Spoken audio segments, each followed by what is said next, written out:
Dude, what are you doing? I am underwater basket weaving. What does it look like I'm doing? It looks like you are trying to make a fool out of yourself. Is that what you are doing for your Harlem Renaissance project? Yeah. Well, I was until you said that. Is it really that bad? I don't really know anything else to do.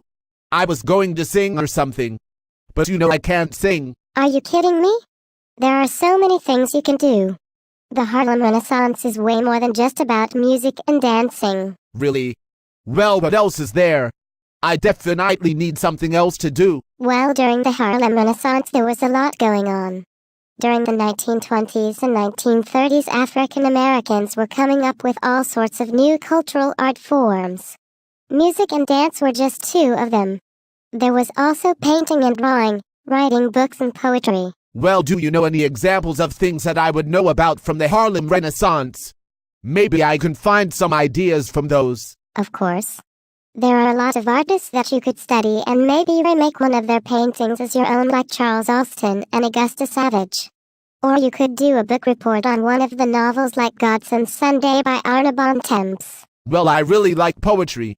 Was there a poet named Louis Grandison Alexander? I think I read a poem about him once. Yes, there was. So you do know some things about the Harlem Renaissance. If you still really want to do something with music, you know that Louis Armstrong was a musician during the Harlem Renaissance, right? Really? I really like Louis Armstrong. But if I sing and dance, what if everyone laughs at me like you did? No. I don't think they will.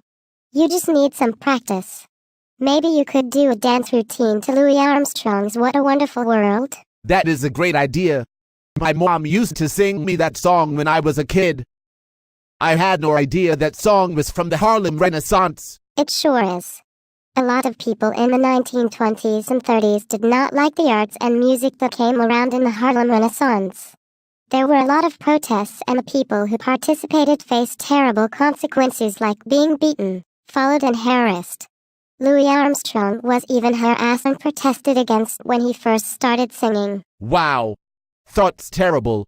Why did people have such bad feelings toward the artists, singers, writers, and musicians then? The 1920s and 1930s were a long time before anyone enacted any civil rights policies for African Americans. It had been less than 100 years since the Civil War, so many whites still had hard feelings towards African Americans. Wow.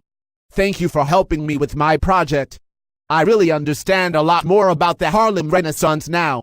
Hey, do you want to study together for our test on it next week? You seem to know a lot more about it than I do. Sure. I would love to.